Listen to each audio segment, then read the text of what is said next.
Audio Jungle.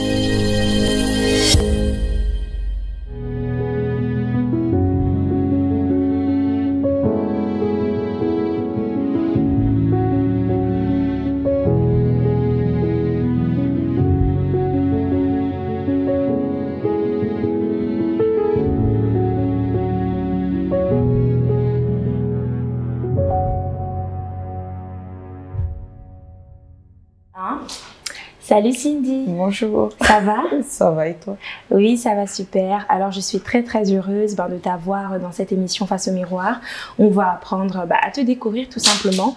On dit souvent qu'on est la somme de toutes nos expériences passées et aujourd'hui on va comprendre la femme que tu es aujourd'hui par ton enfance, par ton parcours. Ça va? Tu es prête? Oui, ça devrait aller. Ok, ça va. Alors je vais commencer par un petit exercice. Je vais juste te demander de prendre le miroir qui est juste en face de toi. Tu peux le prendre et regarde-toi vraiment dans le blanc des yeux, ok? T'es super jolie, donc ne regarde pas le reste. Merci. Là, maintenant, c'est un miroir différent. C'est un miroir où tu te vois réellement, où tu vois ta vie, ton parcours, tout ce que tu es dans toute ton essence et dans toute ta nature. Et je vais juste te poser quelques questions et toi, tu vas devoir répondre en te regardant dans le miroir. Ok? Donc, tu ne me regardes pas là pour le moment. D'accord. Ça va? Alors, qui est Cindy? Qui est Cindy? Je dirais que Cindy, c'est une femme battante, persévérante, qui a un peu manqué de confiance en elle, mais qui a su rebondir, je pense. Et je pense que c'est ça, Cindy. Une femme qui a rebondi sur des choses qui ont pu lui faire mal. Exactement. Ok. Et quelle est la plus grande réussite de Cindy? Ma plus grande réussite, je pense que c'est de réussir de m'accepter aujourd'hui, parce que ça a été un long parcours, on n'a pas été facile, et pouvoir m'assumer complètement, je pense que c'est déjà une bonne chose que j'ai pu réaliser. Ton plus grand échec, une chose que tu regrettes, une chose que tu n'aurais peut-être pas fait, tu aurais voulu ne pas faire? Plus grand échec, qu'est-ce que je dirais?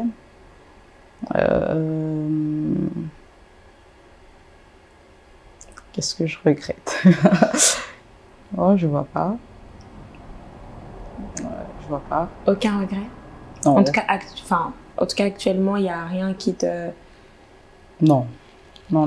Actuellement, je pense que non. J'ai aucun regret pour l'instant. L'environnement de Cindy, dans quel environnement Cindy est baignée aujourd'hui? Cindy est entourée de ses proches, je pense. Il n'y en a pas beaucoup, mais le peu qu'il y a, je pense que c'est des belles personnes qui m'entourent, de ma famille aussi. Et voilà. D'accord, super, merci. Je vais te demander de reposer le miroir. On va un peu décortiquer un peu ensemble le tête-à-tête que tu as fait avec toi-même. Déjà, le fait de te regarder comme ça et de te parler, qu'est-ce que ça te fait? C'est bizarre. Oui, c'est bizarre parce que j'ai pas l'habitude de me parler devant le miroir. Quand je me regarde, c'est plus de manière artificielle, on va dire. Donc, j'essaye pas d'aller en profondeur. Je me regarde juste comme ça. Et là, c'est vrai que c'est bizarre, ça interpelle. Ça interpelle? Ouais. Ok, super. Bon, on va essayer, là, peut-être pas face au miroir, mais face aux autres, mais avec le reflet du coup de ton histoire, on va essayer d'aller un peu plus en profondeur. Et pour commencer, je vais juste te donner quelque chose. C'est une photo. D'accord. De toi, tiens. Explique-nous qui est Cindy à cette période, quel âge a-t-elle dans cette photo, dans quel environnement elle a été baignée, des frères, des sœurs, en Belgique, pas en Belgique. Voilà, dis-nous tout. D'accord. Mais là, je pense que c'est Cindy quand elle avait 1 an. Très heureuse, comme vous pouvez le voir sur la photo, parce que j'ai eu des parents bienveillants. J'ai plutôt grandi dans une... Enfin, mes parents, en tout cas, étaient plutôt des gens assez aisés, on va dire, au Cameroun. Et je pense que j'étais très heureuse à ce moment-là. Et entourée de ma famille aussi. Je suis seule à un moment, donc oui, fille unique, donc assez gâtée. Ouais. Et c'était au Cameroun, c'est ça? Oui, c'est ça. Et tu es restée au Cameroun jusqu'à quel âge? Jusqu'à mes 12 ans. Jusqu'à que je suis arrivée en Belgique à l'âge de 12 ans. Ok, donc, ouais, donc avant 12 ans, tu étais totalement Au Cameroun. au Cameroun. Ouais. Et quels étaient les rêves? Bon, tu étais peut-être un peu jeune là, mais on va parler un peu de ton enfance. Quels étaient un peu tes rêves lorsque tu étais jeune, au bas âge? Qu'est-ce que tu voulais faire? T'aspirais à quoi? Qu'est-ce qui te fascinait? Ben, j'étais un enfant très mature, je pense, parce que j'aimais toujours faire des choses qui correspondaient pas à mon âge. Ok. Ouais. J'aimais, par exemple, il y a des adultes qui voudraient pas laver la vaisselle, par exemple, j'irais le faire. J'étais toujours attirée par des choses qui n'étaient pas de mon âge. Et j'étais aussi passionnée de médecine à cette époque-là, parce que j'avais un dentiste qui m'inspirait beaucoup. Et je pense qu'à cette époque-là, c'était plus ça. D'accord. Tu disais que lorsque tu étais plus jeune, ben, tu étais déjà très mature. Qu'est-ce qui fait que ben, tu étais aussi mature, en tout cas par rapport à ton âge, à cette période-là? Je ne saurais pas dire. Je pense que ça fait partie de moi, tout simplement.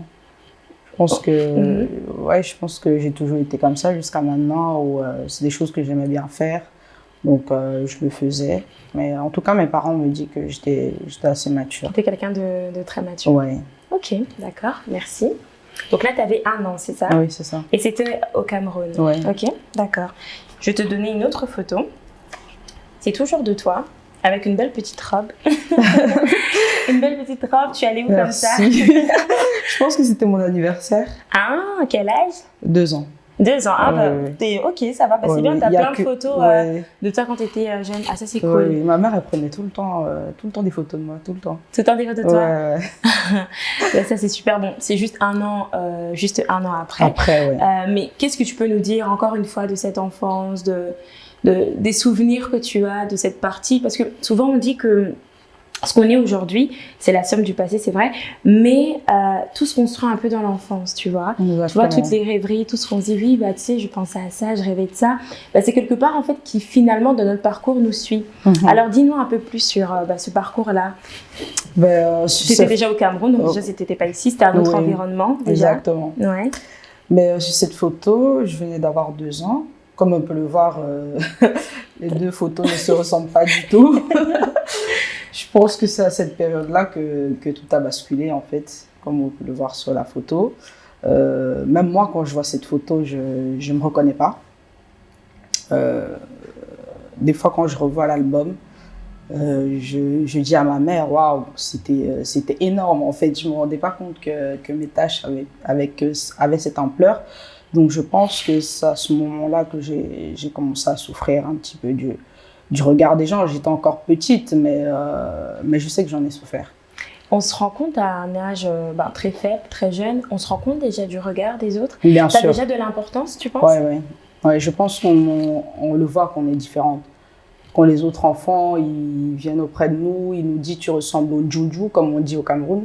Je pense que chez les Congolais, c'est Ndoki, genre au sorcier, à quelque chose de pas belle.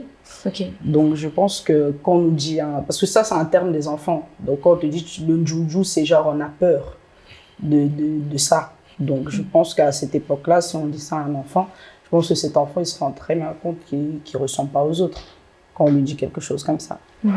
Donc ouais. Super. Ok, et tu parles de regard et tu nous dis que à cet âge-là, où les premières tâches sur ton corps, principalement, c'est plutôt à quel niveau, à ce niveau-là que ça commence à apparaître, oui. Là, on le voit plus au visage, mais j'en ai aussi au corps. Ok, mais là, actuellement, c'était qu'au visage? Non, je pense que ça vient d'un coup, en fait. Okay. Je pense que ça vient, ça attaque toutes les parties que ça doit attaquer d'un coup. Donc, et comment on appelle ça, ce qu'on voit sur ta photo? C'est le vitiligo.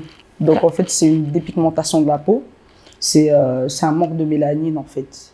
Et la mélanine, je pense que c'est ce qui permet de pigmenter, qui fait justement qu'on devient noir. Et là, justement, je pense que je suis en manque de mélanine et c'est pour ça que j'ai ces taches blanches. Et c'est quelque chose qu'on diagnostique pendant une grossesse, à la naissance, ou on ne le voit pas et ça apparaît un peu naturellement? Oui, justement, quand je suis née, il n'y avait rien du tout, comme on le voit sur l'autre photo. Et ma mère a essayé de savoir d'où ça provenait. Elle a fait plusieurs tests. On a essayé de voir si c'était pendant la grossesse qu'il y a eu un problème. On a essayé de voir si c'était héréditaire, mais je suis la seule à avoir ça dans ma famille. Donc personne n'a ça? Non, personne, même pas ma mère ni mon père. Ma mère a fait énormément de recherches parce qu'au début, elle-même, elle ne savait pas ce que c'était. C'est une maladie très, très rare. Là, ça commence à être un peu plus connu, mais à l'époque, on ne savait pas du tout ce que c'était.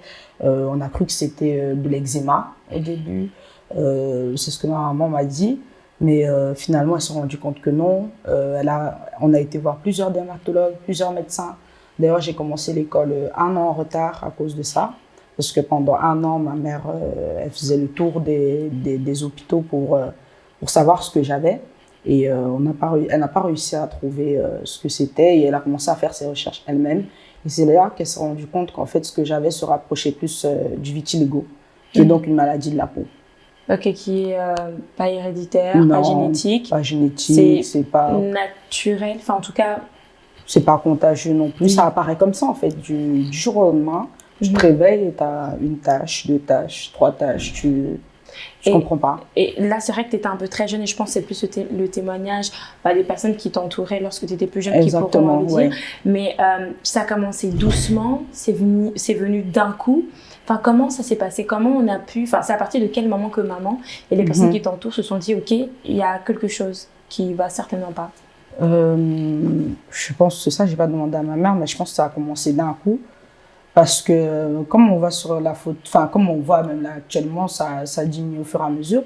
Parce que ma mère, elle avait été dans un hôpital des Chinois qui lui ont prescrit des injections. Donc elle m'a fait 10 injections. Et quand elle a fait les 10 injections, elle a vu que les taches s'atténuaient un peu, ça noircissait. Donc après ces 10 injections, elle a été chez d'autres dermatologues qui lui ont prescrit un produit qu'elle pouvait mettre sur ma peau.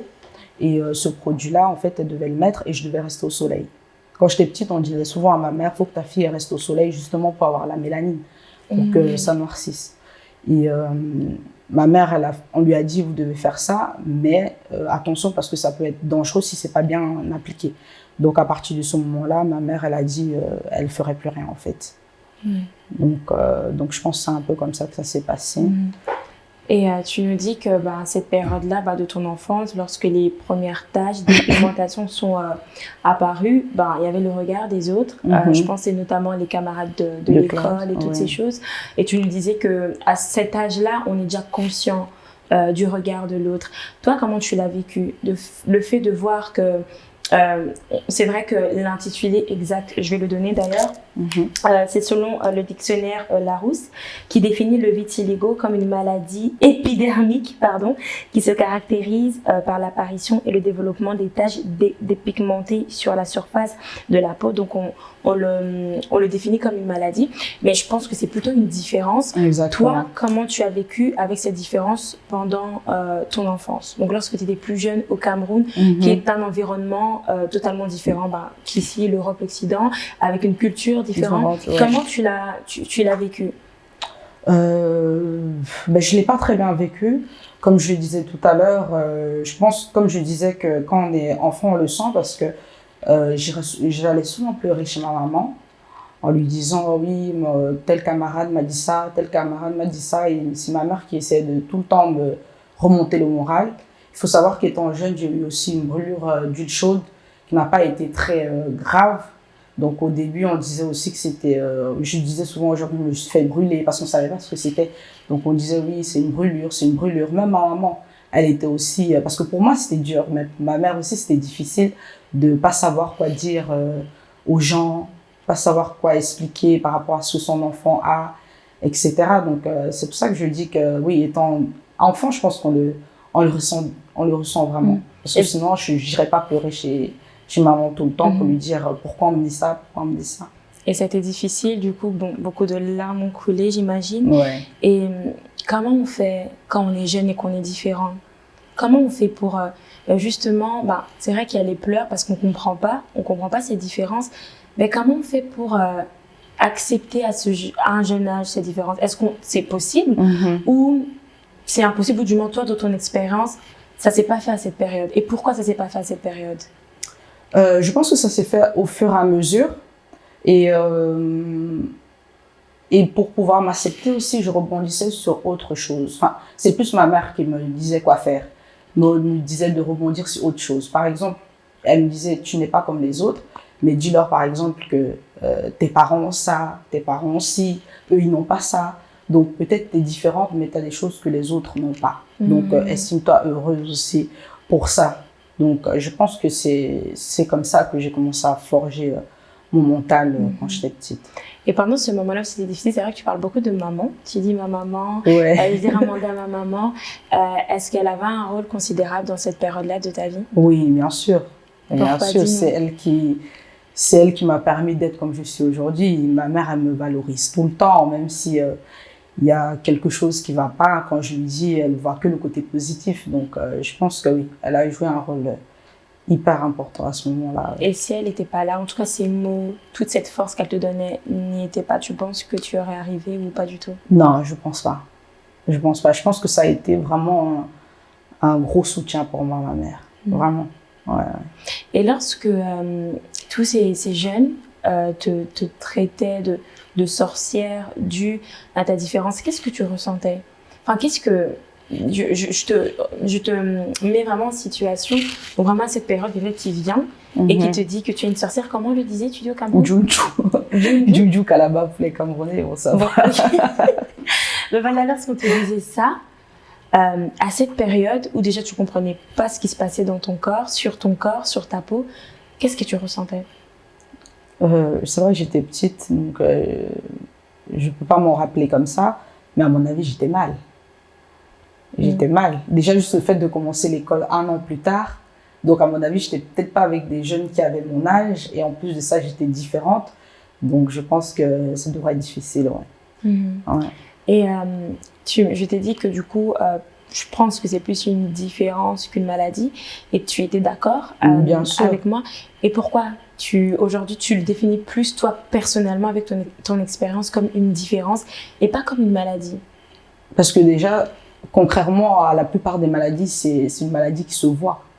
C'est une maladie qui nous rend complètement différentes. Donc, c'est plus pour ça que je le vois plus comme une différence que comme une maladie. Parce qu'en plus, c'est une maladie où tu ne souffres pas.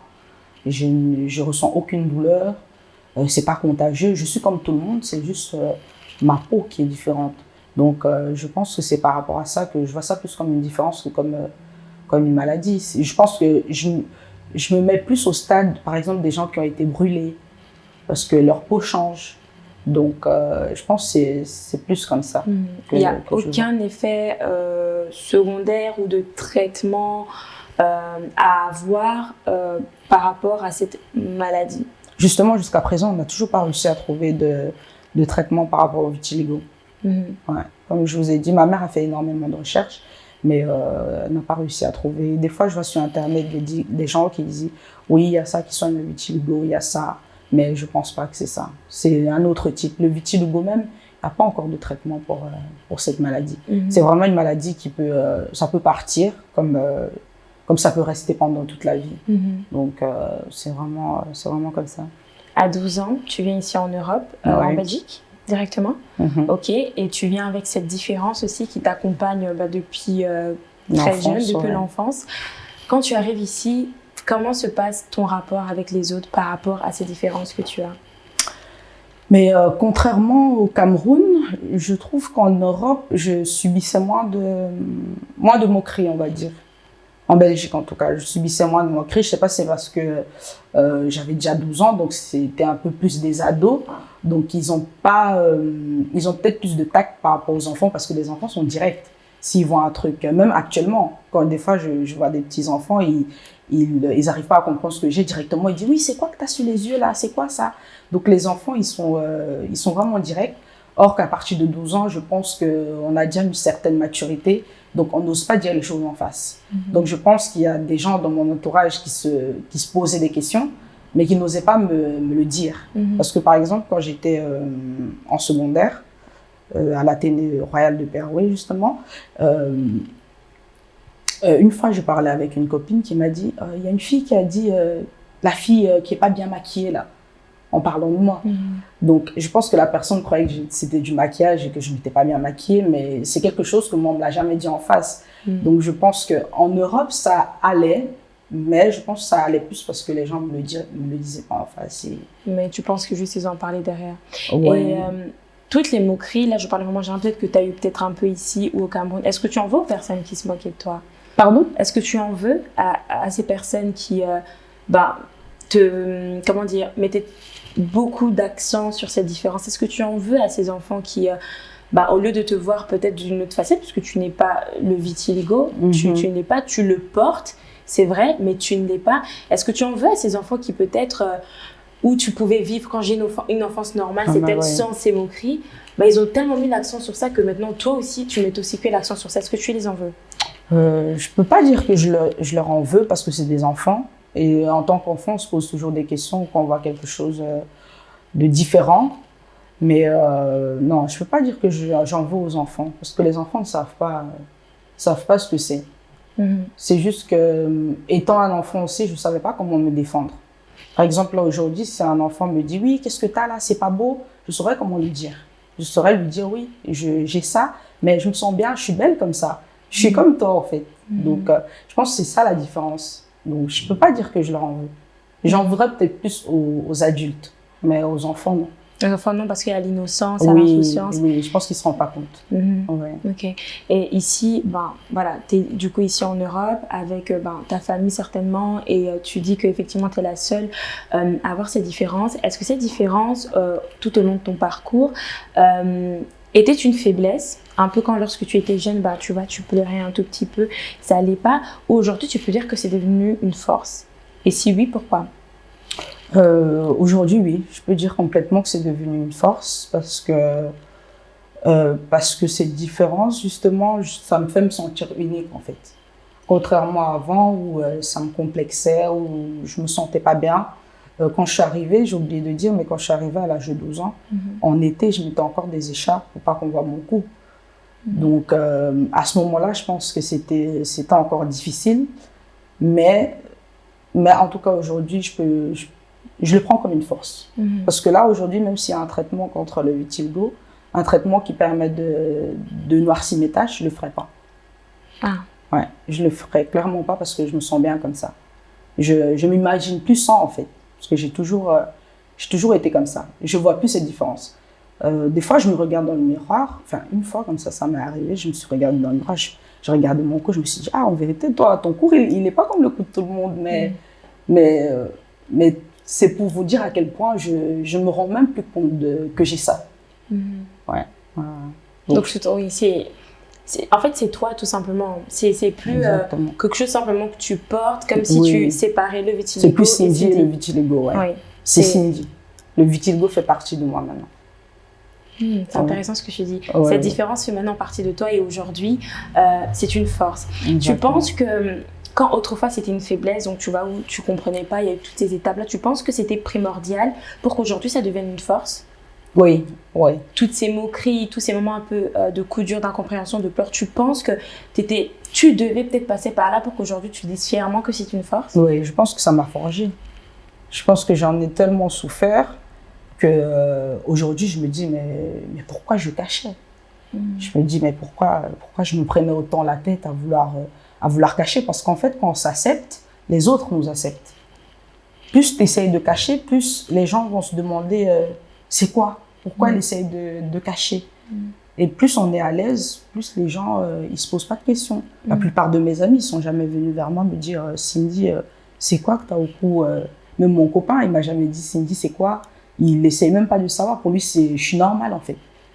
Donc je pense que quand on s'accepte pas, c'est là que les gens ils le ressentent. Plus on essaye de cacher, plus ça intrigue. Mais quand les gens ils me voient dans la rue, je suis normale, je m'habille comme tout le monde. Et je pense que ouais. Et tu parles de cacher, donc autrefois tu cachais. Tu sais nous donner des exemples concrètement de ce que tu faisais pour cacher cette différence? Mais comme je dis, en été, j'avais toujours une écharpe que je mettais. Enfin, moi, j'aime beaucoup la sape, donc je mettais ça d'une manière un peu comme si ça faisait partie de ma sape, mais c'est clairement parce que je voulais cacher mes taches. Pour aller à la piscine, Je n'allais quasiment pas à la piscine, mais avec l'école, c'était obligatoire la piscine. Donc, j'achetais toujours des maillots qui me couvraient au maximum. Donc ouais. Et, des maillots 2 pièces, par exemple, je crois que j'ai jamais mis de maillot 2 pièces parce que j'essayais toujours de cacher mon ventre ou les parties où on le voit. Tu voulais pas que certainement que les attentions soient portées dessus. Tu voulais qu'on te voie et qu'on te connaisse pour comme tout ça. Je suis. Comme tu es. Ouais. Ok. Et on a parlé, enfin on a dit que c'est une différence et c'est vrai qu'aujourd'hui beaucoup de jeunes ont différentes différences. Je ne sais pas si tu as compris. Donc il y a le vitiligo, il y a plein d'autres choses, plein d'autres maladies que beaucoup de jeunes femmes, des jeunes hommes et même tout simplement une personne peut porter. Et toi aujourd'hui, tu me dis que c'est devenu une force. Si tu devais parler à une personne qui a une différence et qui le vit très très mal, jusqu'au point où cette personne veut juste tout abandonner ou veut tout délaisser. Qu'est-ce que tu pourrais dire à cette personne par rapport à ton expérience, sachant qu'aujourd'hui tu es belle, tu t'exprimes avec beaucoup de fierté sur cette différence et moi franchement, je vais aller un peu dans un monologue, mais je trouve que ton témoignage est poignant et fort parce qu'aujourd'hui tu le portes fièrement et comme tu le disais, c'est plus le vitiligo et Cindy, c'est tout simplement Cindy et Cindy est beaucoup plus belle et profonde parce qu'elle a à l'intérieur et cette différence là, oui je suis différente mais je suis comme vous et c'est ça que je trouve je trouve que c'est un message vraiment très fort et pour toutes ces personnes du coup qui ont une différence, qu'est-ce que tu leur dirais dans leur quotidien parce que je pense que c'est pas facile parce que même les petits les enfants qui encore aujourd'hui disent à leur maman, leur papa, ah c'est quoi ça, je pense que tu comprends effectivement c'est des enfants mais ça reste quand même quelque chose qui ça fait mal. Ça gêne. Mais comment tu fais au quotidien pour garder cette force, pour que malgré tout, même lorsque tu vois un enfant, toi, tu as toujours le sourire et tu prends même peut-être la peine d'expliquer d'où tu tires cette force. Comment tu fais? Je pense que c'est un travail qui se fait au fur et à mesure. Je pense qu'au début, c'est toujours difficile. Et je pense que chaque être humain a une particularité, même si c'est pas physique, même à l'intérieur. Donc, je pense qu'il faut toujours essayer de rebondir sur autre chose. Se dire, par exemple, je suis peut-être un grand brûlé, je suis peut-être handicapée, je suis atteinte de vitiligo, je suis atteinte de telle ou telle autre chose, mais je suis moi et j'ai peut-être quelque chose que cette autre personne n'a pas. Donc, je pense qu'il faut toujours rebondir, comme ma mère me dit, sur autre chose. Si on te dit, t'es comme ça, dis-lui que oui, je suis comme ça, mais moi j'ai ça que toi, t'as pas. Donc, je pense que ça aide aussi de se dire que oui, on a une différence, mais on n'est pas que cette différence. On est aussi autre chose que cette différence et s'accepter. S'accepter, c'est très important. Il ne faut pas essayer de cacher, parce que plus on cache, plus on se ment à nous-mêmes. Parce que tu vas cacher ça jusqu'à quand? À un moment donné, il faut s'accepter. Donc, je pense qu'il faut vraiment se forger le mental, parce que le mental, c'est très important. Plus que le physique. À partir du moment où tu t'acceptes mentalement, physiquement, ça va tout seul. Et je pense que c'est ce qui a été le cas pour moi, en tout cas. Quand j'ai commencé à m'accepter moi-même de l'intérieur et me dire, oui, ça, c'est rien. Là, je l'ai ressenti directement, même vis-à-vis des autres, que c'était pas pareil. Et l'acceptation de soi, ça va avec l'amour? Oui. Oui, avec l'amour? Oui, je pense. Je pense que quand on s'accepte, on s'aime. Et peut-être pas le contraire? Non. Est-ce que c'est quand on s'aime qu'on s'accepte ou quand on s'accepte qu'on s'aime? Dans ton expérience? Moi, je dirais c'est quand on s'accepte qu'on s'aime. C'est quand tu as décidé de t'accepter oui, que j'ai commencé à là, tu as commencé à t'aimer et à aimer ces différences. Ouais. Parce que je pense qu'avant, je ne l'aimais pas. Je pense qu'avant, je ne l'aimais pas. Parce que si je l'aimais autant, je ne l'aurais pas caché. Et j'en aurais pas autant souffert. Donc, ouais. Et c'est à quel moment tu t'es dit, écoutez, c'est moi en fait, j'accepte ce que je suis comme ça, c'est différent, mais comme on dit toujours, elle rebondit sur autre chose. Oui, mais je suis belle, oui, mais moi j'ai ça. C'est à quel moment que maintenant, aujourd'hui, comment tu nous l'expliques très fièrement, comment tu as fait pour arriver à ça, à aujourd'hui? À quel moment? Mais pendant l'enfance, c'est grâce à ma mère. Puis quand j'ai commencé à grandir, je pense que c'est quand j'ai connu mon copain. parce que je l'ai connu quand même assez jeune, j'avais 15 ans. Et, et je pense que avoir quelqu'un dans ma vie qui n'a pas fait attention à cette différence, parce que j'avais aussi peur par rapport aux garçons avec cette différence, me dire qu'un jour j'allais me retrouver nue devant un garçon, je me demandais toujours comment il va le voir, est-ce qu'il va trouver ça bizarre ou, donc je pense qu'avoir aussi quelqu'un dans ma vie qui l'a accepté, qui n'a jamais trouvé ça bizarre, justement lui il trouve ça beau. Donc je pense que ça aussi ça m'a aidé, ça m'a beaucoup aidé. Même les garçons qui ont pu me côtoyer ou me draguer, ils sont... Parce que je me disais toujours, ils vont trouver ça bizarre, ou si je suis maquillée, ils vont pas trop voir mon vitiligo. Quand je vais me démaquiller, ils vont le voir et ils vont me trouver bizarre. Et non, j'ai jamais eu de réflexion par rapport à ça, en tout cas au niveau des garçons. Donc, je pense que quand j'ai grandi, mon copain m'a permis de vraiment m'accepter aussi. Et t'a aidé. Oui, et t'a aidé dans ton acceptation. Oui, je pense qu'il m'a beaucoup aidé. Et tu penses que s'il n'aurait pas été là, ça aurait été différent? Ou peut-être plus lent, le travail se serait fait plus lentement? Oui, peut-être plus lentement. Je pense que si j'avais eu quelqu'un qui était peut-être qui avait trop axé là-dessus, qui se posait peut-être trop de questions là-dessus, je pense que je me serais sentie peut-être moins bien que comme lui il a été. Ouais. Ton copain, c'est une personne externe à ta vie, qui est entrée dans ta vie. Et maman, c'est quelqu'un d'interne. Oui. Et elle a eu beaucoup d'impact, tu vois, elle a permis que tu évolues jusqu'à aujourd'hui. Mais tu as eu quelque part besoin, après tu me contredis si c'est faux, d'une personne externe qui est entrée dans ta vie pour... parce que c'est vrai que maman papa, elle me trouvera toujours belle. Voilà. Oui, c'est ça. C'est ça. Et donc, le fait... Enfin, tu as eu besoin, tu penses, dans ce cheminement-là, jusqu'à l'acceptation, d'avoir vraiment quelqu'un d'externe, quelqu'un qui te connaissait pas du tout et qui ne t'aime pas juste parce que tu es son enfant, parce que tu es sa sœur ou autre. Quelqu'un qui, en fait, n'est pas obligé de t'aimer, mais qui t'aime avec cette différence. Pour toi, c'était important que ce soit quelqu'un d'externe qui te regarde juste autrement, en fait. Ou qui te regarde plutôt comme avec le regard de maman, mais avec un autre amour, bien sûr. Oui, je pense que ça m'a aidé aussi. Parce que quand c'est maman qui le dit, j'ai l'habitude.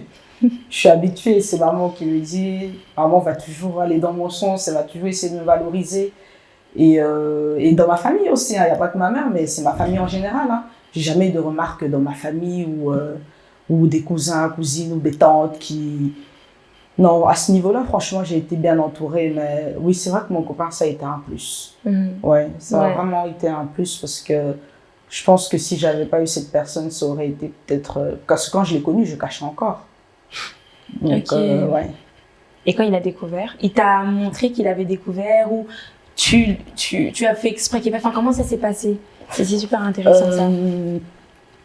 Non, je peux pas dire qu'il a découvert parce que quand je le cachais, je lui dis pas que je mets cette écharpe pour cacher. Donc, je pense que c'est au fur et à mesure que j'ai commencé à enlever. Mais quand il m'a connue, j'étais très jeune, donc je me maquillais pas. Et au niveau de mes yeux, ça se voit quand je suis pas maquillée. Donc au niveau des yeux, il voyait. J'essayais de cacher les parties que je pouvais cacher quand j'étais jeune, vu que je savais pas me maquiller. Donc ça c'était un petit problème de cette période-là. Oui. donc je pense qu'il a découvert au fur et à mesure. Mais ce qui est étonnant, c'est enfin, ça n'a pas été un choc pour lui. En fait, c'est ça que je trouvais bizarre. Enfin, ça n'a pas été un choc. Moi, je me disais toujours, quand j'aurai un homme dans ma vie, il va me demander, enfin, il va poser beaucoup de questions. Mais non. Je pense que c'est quelqu'un qui accepte beaucoup de différences. Donc, non, il n'a jamais vraiment posé de questions. D'ailleurs, c'est moi, des fois, j'essaye de lui dire en me disant, mais lui, est-ce qu'il voit vraiment qu'il n'est pas avec une meuf qui est totalement normale? Mais non, il m'a jamais vraiment posé de questions là-dessus. Même avant de venir ici, j'en ai parlé un petit peu avec lui. Il savait pas non plus que j'en ai souffert étant petite. Ça, il réalisait pas. Donc, c'est vous dire à quel point j'arrivais bien à le cacher, en tout cas. Donc, non. Il m'a quand même aidé. Je pense que le fait d'être aussi à l'aise avec moi, sans trop se poser de questions, je pense que ça m'a aidé. Oui, en fait, c'est vraiment qu'on porte un regard sur toi sans, encore une fois, être centré sur ça. Se focaliser être centré sur ça, c'est ça. Mais vraiment apprendre Cindy, parce que tu es tout simplement une personne en fait. C'est ça. Et moi, je pense que c'est ça que le terme genre maladie, malade, c'est des choses un peu qui me gênent parce que une maladie, on ne choisit pas. On est avec ou malheureusement, ça nous tombe dessus. Mais pour moi, c'est quelque chose qui nous porte. Enfin, que nous avons, mais tu n'es pas. Exactement. Tu vois, pour moi, j'aime pas le tu es malade. Tu n'es pas malade. Tu as une maladie, tu portes une maladie, tu as une maladie, mais tu n'es pas. C'est pas, on dit pas Cindy, vitiligo, tel âge, camerounaise. Non, tu le portes, tu vois, mais tu n'es pas. Est-ce que ça te parle quand je dis que tu n'es pas, mais que tu as? Oui, exactement. Exactement. Pourquoi ça te parle? Enfin, si tu sais nous en dire plus. Ça me parle parce que, comme on a dit tout à l'heure, je ne suis pas le vitiligo. Je suis moi-même. C'est juste quelque chose qui est venu se rajouter à moi. Donc, le vitiligo ne me caractérise pas, même si c'est visible. Hein. Mais tu n'es pas et tu ne le seras jamais. Non, non. Mais tu as. Oui, c'est ça. Ok, ça va. Je vais te demander un petit exercice, encore une fois, de reprendre le miroir. D'accord. De te regarder, encore une fois, mais de te regarder un peu à la période où tu n'avais rien du tout. Donc, cette période-là, cette photo-là, ok?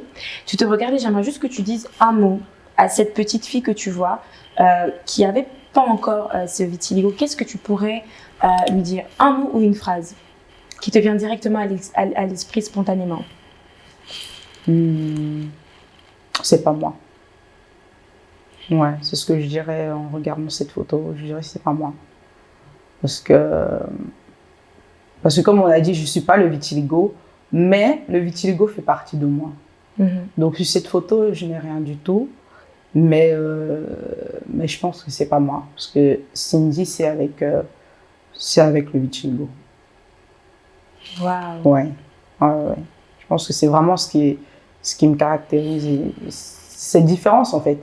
Je sais pas comment l'expliquer, mais je me vois plus sans. Donc, c'est pour ça que cette photo, je ne me reconnais pas. Ouais, wow. C'est ce que je dirais. Waouh. Ouais. C'est impressionnant, mais ouais. Wow. J'ai vraiment réussi à l'accepter. C'est super. Ça me bouleverse énormément parce que j'avais une petite idée, je me disais de ce que tu allais dire avec cette première photo, qui est peut-être, tu vois, de te rassurer, de te dire, bon voilà, peut-être tu n'as pas choisi ça, mais tu vois. En fait, là, tu dis à cette petite fille, en fait, mais en fait, c'est pas toi. Non. Enfin, c'est pas Cindy, en fait. Et Cindy, c'est la phase d'après, en fait. Oui, exactement. Waouh. Ouais. Tu vas reprendre juste ce miroir. Et cette petite fille que tu vois, qui a eu ses premières tâches et qui ne comprenait pas, et qui a eu une enfance un peu difficile, qu'est-ce que tu lui dirais si cette petite fille était en face de toi et qu'elle avait encore un parcours à faire, mais qu'elle était dans cet état-là? Qu'est-ce que tu lui dirais? Je dirais à cette petite fille de ne pas pleurer, d'être forte, d'être persévérante, de se voir d'une autre manière. C'est ce que je dirais à cette petite fille. Je dirais à cette petite fille, tu as peut-être cette tâche, mais je suis sûre que tu as autre chose que ça. C'est ce que je dirais. Et peut-être ça pourrait être ta force plus tard. Ouais.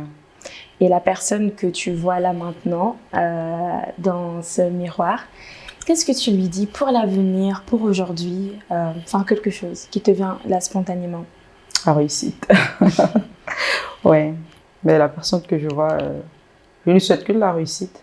Ouais. Surtout au niveau des études. C'est très important pour moi.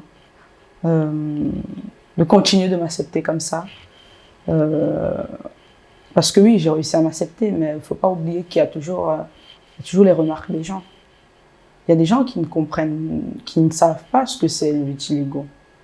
Donc, moi j'espère en tout cas que ça va être de plus en plus connu, cette maladie qui est assez rare. Ici en Europe, en tout cas, ça commence un peu plus à se développer parce qu'il y a plusieurs stars qui ont ça, donc plusieurs mannequins qui l'ont. Donc, les gens commencent un peu plus à savoir, mais c'est pas facile. Et je dirais aussi aux gens, quand vous voyez une personne différente, vous pouvez poser la question à la personne aussi. Lui demander de manière, comment dire ça, subtile, qu'est-ce que tu as, qu'est-ce qui s'est passé, essayer de demander à la personne que d'inventer autre chose. Parce que ça fait énormément mal quand une personne vous voit et imagine autre chose alors que c'est pas ce que vous avez en fait.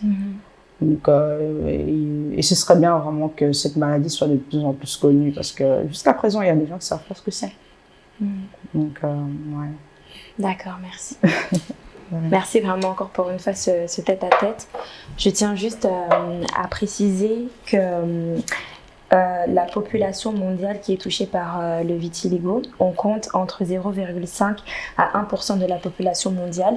On peut croire que ça reste minime, mais 1%, ça englobe énormément de personnes. Et je pense qu'effectivement, le fait d'en parler, de mettre ça au devant de la scène, ça reste important pour que les gens savent c'est quoi. Et comme tu l'as dit tout simplement, si on ne sait pas, vaut mieux poser simplement la question. Oui. Peut-être comme un enfant, c'est quoi je me fais toujours poser la question, est-ce que tu peux m'expliquer? Je pense que tu seras toujours ouverte, avec beaucoup de chaleur et beaucoup d'amour pour expliquer cette différence qu'aujourd'hui en plus c'est une force et que tu portes très fièrement. Je pense qu'il n'y aura aucun problème pour que tu expliques. C'est ça. Je préfère vraiment ça que d'inventer. Que d'inventer des choses qui ne sont tout simplement qui ne sont pas vraies. Des choses qui n'ont rien à voir, ou me dire que j'ai mis le choco alors que ça n'a rien à voir, que je déteste en plus le décapage de la peau. M'assimiler à ça, en fait, c'est quelque chose que je ne supporte pas non plus. Donc, vaut mieux simplement te demander. Vaut mieux me demander, j'expliquerai, ça ne me dérange pas. De toute façon, je l'accepte. C'est ça, donc il n'y a aucun problème pour l'expliquer. Alors juste pour clôturer, c'est vrai que je vais faire un peu différemment avec toi que les autres. En fait, c'est une photo de toi, celle-ci, que tu connais, bon, elle t'appartient, où du coup on voit le vitiligo au niveau des yeux. Et là, on ne voit pas parce que tu as un pull, mais un peu au niveau de ton cou. Et moi, franchement, je voulais juste te féliciter encore pour ce témoignage poignant, fort que tu nous as partagé aujourd'hui. Je sais que des fois c'est pas facile lorsqu'on a souffert de quelque chose de venir et d'en parler, même si c'est devenu une force aujourd'hui, mais de se replonger dans son enfance et de ressentir à nouveau ce qu'on ressentait. Je sais que c'est quelque chose de pas facile, mais je pense fortement que par ton histoire, par ta beauté, ton beau sourire, ta force et toute la puissance que tu as emmenée au travers de ton histoire, qu'une personne qui a une différence, je l'espère, va s'accepter comme tu le fais. Aujourd'hui, on voit que ça t'empêche pas d'être belle en fait. Ça t'empêche pas d'être belle et vraiment c'est... ton histoire est forte et vraiment continuer à l'utiliser comme une force parce qu'en réalité c'est une force. Après, vaut mieux être différent que comme les autres. Et toi tu es différent donc porte-le fièrement. Ouais, exactement. Voilà, on arrive à la fin. Merci Cindy. C'est une photo que j'ai mise sur Snap il n'y a pas longtemps. Ah celle-ci? Ah en plus il n'y a pas longtemps? Ouais. Et c'est un truc que j'aurais jamais fait avant. Que tu n'aurais jamais fait avant? Mais tu l'as fait. J'ai réussi, continue à le faire parce que tu es très belle comme ça, comme tu es très belle sur cette photo ici. Pour moi, je vois deux Cindy en fait. Enfin, deux Cindy. La même Cindy, mais ça reste Cindy. Donc voilà, merci beaucoup ma chérie.